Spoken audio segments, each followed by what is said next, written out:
ദാ ഇത് അവസാനത്തെയാണ്. എവിടെയെങ്കിലും പോയി പണിയെടുത്ത് ജീവിക്കാൻ നോക്ക്.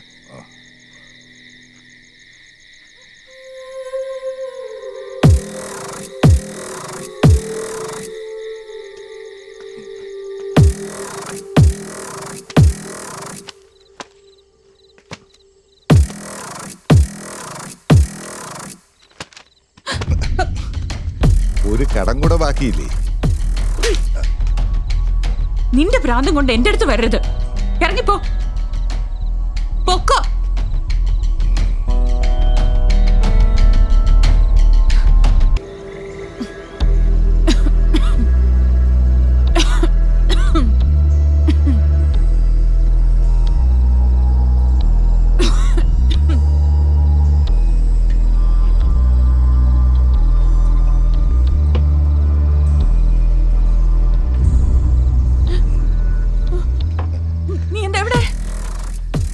ചിത്തിക്ക് ദാഹിക്കുന്ന ദാഹം തീർക്ക ഇത് ബെസ്റ്റാ.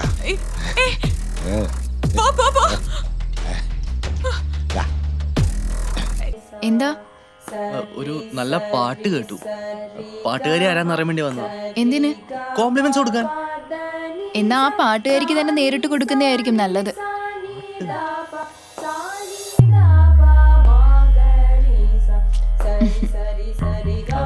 എന്നാ ഞാൻ ചെല്ലട്ടെ, വീട് ക്ലീൻ ചെയ്യാനുണ്ട്. ഓ അങ്ങനെ ആയിക്കോട്ടെ.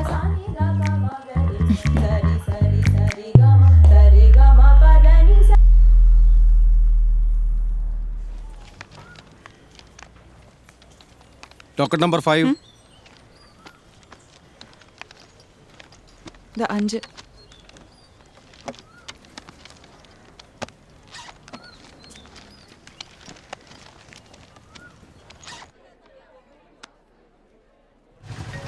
ഒന്ന് നിർത്തോ.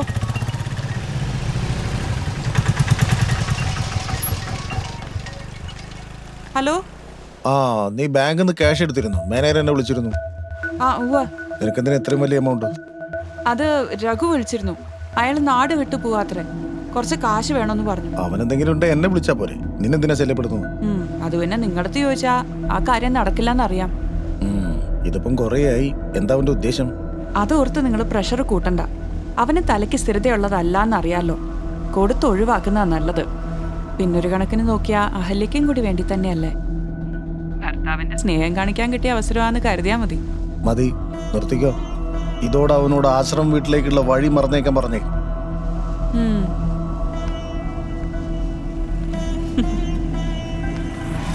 ചേട്ടാ പോവാ.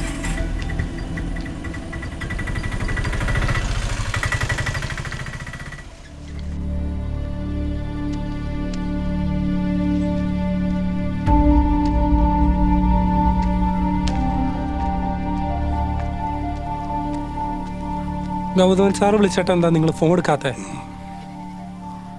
എനിക്ക് അയാളോടൊന്നും സംസാരിക്കാനില്ല. നിങ്ങൾ തമ്മിൽ എന്താ പ്രശ്നം? നീ ഭാരിച്ച കാര്യങ്ങളൊന്നും അന്വേഷിക്കണ്ട. സാറിന്റെ വീട്ടിൽ നിന്ന് പോന്നേ പിന്നെയാ നിങ്ങക്ക് ഈ കഞ്ചാവടിയും പ്രാന്തും ഒക്കെ. അതുകൊണ്ട് ചോദിച്ചാ. നീ എനിക്ക് ഭ്രാന്താണെന്ന് ഉറപ്പിച്ചോ? അങ്ങനല്ല അണ്ണ, നാട്ടുകാർ പലതും പറയുന്നുണ്ട്. അറിയാടാ സുമേഷേ, ഞാൻ ഈ നാട് വിട്ടു പോവുക. ഞാനും ഈ നാട് മടുത്തു. നിങ്ങളോടി പോയാ പിന്നെ ഞാനിവിടെ ഒറ്റയ്ക്കാവും. ആരുമില്ലാത്ത എനിക്ക് നിങ്ങളൊരു ധൈര്യമായിരുന്നു. ഈ പ്രാന്തെന്ന് വിളിയും കിട്ടി എത്ര നാളെന്ന് വെച്ചാ. എവിടെ പോയാലും നീ ഇവള് എൻ്റെ മനസ്സിൽ തന്നെ ഉണ്ടാവും. എനിക്ക് എപ്പോഴാണെങ്കിലും ഇവിടെ കയറി വരാമല്ലോ. ഇത് എന്നെ കൊണ്ട് വീടല്ലേടാ. അണ്ണം വരണം. എൻ്റെ കുഞ്ഞിന് അണ്ണം വേണം, പേരിടാനും മൂലിടാനും. അത് നീ പറഞ്ഞില്ലെങ്കിലും ഞാൻ വരൂടാ. എൻ്റെ കുഞ്ഞിന് പൊന്നരിഞ്ഞാണായിട്ട്. എന്നിട്ട് വലുതാകുമ്പോൾ നീ പറയണം, ആദ്യം പേര് ചൊല്ലി വിളിച്ചത് ഈ പ്രാന്തം വല്യച്ഛനാണെന്ന്.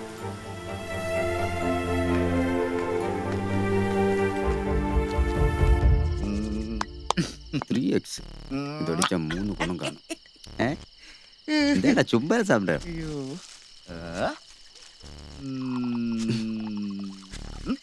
കൂത്തച്ചാറും എന്തെങ്കിലും ആവട്ടെ. വണ്ടിരുന്ന് മോള് പോലെ മോളാ ഒഴിയടാ.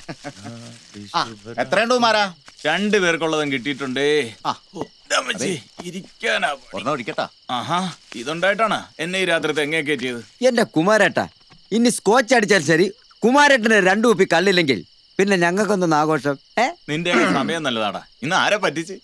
എല്ലാ ദിവസവും രാവിലെ എണ്ണിക്കുമ്പോഴായിരിക്കും ഇന്ന് ആരും പറ്റിക്കരുത്. പക്ഷെ ദിവസം ഒരുത്തനേലും പറ്റിച്ചില്ലെങ്കിൽ മനസ്സിന് ഭയങ്കര കുറ്റബോധമാണ്. അത് നല്ല തല്ല് കിട്ടാത്തതിന്റെ കുഴപ്പം. എനിക്കാണെങ്കിൽ ചങ്ക് പൊട്ടുന്ന വേദനയാണ്. ആ വേദന ഉണ്ടാവും. ഇവിടെ ചിട്ടി നടത്തി നാട്ടുകാരെ പറ്റിച്ച് നാരായണന്റെ മോനല്ലേ നിന്റെ അച്ഛൻ. നിന്റെ അച്ഛനെ പറഞ്ഞ കേട്ടില്ലടാ, പ്രതികരിക്കടാ. അങ്ങനെ പ്രതികരിക്കണമെങ്കിലേ ഞാൻ പഞ്ചായത്തിലെ മുഴുവൻ ആൾക്കാരുടെ അടുത്ത് നിന്ന് പ്രതികരിക്കേണ്ടി വരും. ഏ, ഏ, ഏ. അതെ, രണ്ടുപേരും കൂടി കുടിക്കുന്ന കള്ളിന്റെ പറ്റു കുറയായി. എന്റെ കാശ് മര്യാദ തന്നില്ലെങ്കിലേ ദേ ഈ കത്തിയെടുത്ത് ഞാൻ മാങ്ങാ പൊണ്ണ പോലെ പോളും. എന്റെ സ്വഭാവം അറിയാലോ. പിന്നെ പൂളും പൂളും. ഇന്നലെ ആ ദിനേശൻ നിന്നെ കവലിട്ട് പട്ടി എടുക്കും പോലെ അടിച്ചിട്ട് നീ എന്താ ചോദിക്കാത്ത? ചോദിക്കും. 4 ആള് കൂടുന്നിടത്തെ എനിക്ക് അവനൊന്ന് കിട്ടട്ടെ. പിന്നെ കിട്ടിയ അയാളം കൊല്ലത്ത്. നീ എന്താ കളിയാക്കണ? ആ ദിനേശനെ അങ്ങനെ എന്റെ കൈ കിട്ടിയാലുണ്ടല്ലോ അവനെ ഞാൻ. എന്താ കുമാരേട്ടാ? അയ്യോ കുപ്പി. കുഴപ്പമില്ല, ഒരു കുപ്പി കള്ളല്ലേ പൊട്ടിയുള്ളൂ. 9 കുപ്പി ഇന്ന് രാത്രി തന്നെ ഞാൻ നിങ്ങൾക്ക് കൊണ്ടുവന്നരാം. അതെവിടുന്ന്? അതൊക്കെ ഉണ്ട്. നമ്മുടെ അമ്മിണിയുടെ വീട്ടിലാ തെങ്ങേ കയറാൻ പോവാ ഞാൻ. ഈ കുമാരേട്ടൻ അമ്മടിയുടെ തെങ്ങിലല്ലേ ഇറങ്ങണം, അല്ല വീട്ടിലല്ലേ? നിന്റെ വീട്ടിൽ കയറാനൊന്നും വന്നില്ലല്ലോ. മിണ്ടായിരുന്നു കഴിക്കടാ.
ചേട്ടനായിരുന്നു. ഞാൻ വല്ല കള്ളന്മാരാണെന്ന് വിചാരിച്ച് പേടിച്ചു പോയി. ഇതെന്താ ഈ സമയത്ത് ഇവിടെ? അറിയണോ നിർബന്ധമാണോ? അല്ല, നിർബന്ധമൊന്നുമില്ല, ഞാൻ ജസ്റ്റ് ചോദിച്ചതേ ഉള്ളൂ. ഞാൻ ഇവിടെ മുമ്പ് പണിക്കുന്നിരുന്നത് കുറച്ച് കണക്കുകൾ തീർക്കാനുണ്ടായിരുന്നു. എന്തായാലും ഞാൻ പോവല്ലേ, എല്ലാ കണക്കും തീർത്തിട്ട് പോകാൻ വിചാരിച്ചു. രാത്രി ആയതുകൊണ്ട് എനിക്ക് ആളെ മനസ്സിലായില്ല. പിന്നെ വീടിന്റെ പുറകിലേക്ക് പോകുന്ന കണ്ടപ്പോ എന്തോ ഒരു സ്പെല്ലിംഗ് മിസ്റ്റേക്ക് വന്നു. നാട്ടില് മൊത്തം മോഷണല്ലേ ചേട്ടാ? രാത്രി ഇറങ്ങുന്ന കള്ളന്മാരെക്കാൾ പകലിറങ്ങുന്ന മാന്യന്മാരെയാ സൂക്ഷിക്കേണ്ടത്. പിന്നെ ഇതാണ് എൻ്റെ സ്ഥിരം വഴി. ഇതാ പുറത്തെ ഗേറ്റ് കിടന്ന എൻ്റെ വീടായി.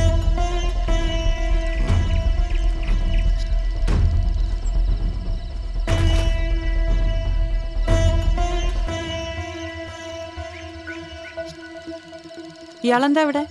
ഞാൻ രഘുവേട്ടനെ കണ്ടപ്പോ വന്നതാ. പുള്ളിയെ രാവിലെ എന്നെ ഇവിടെ കൊണ്ടാക്കിയേ. അധികം ഇവിടെ നിങ്ങൾക്ക് ഇറങ്ങി നടക്കണ്ട, നല്ല പാമ്പുള്ളതാ. പാമ്പോ? ഏയ് ചുമ്മാ പറഞ്ഞു.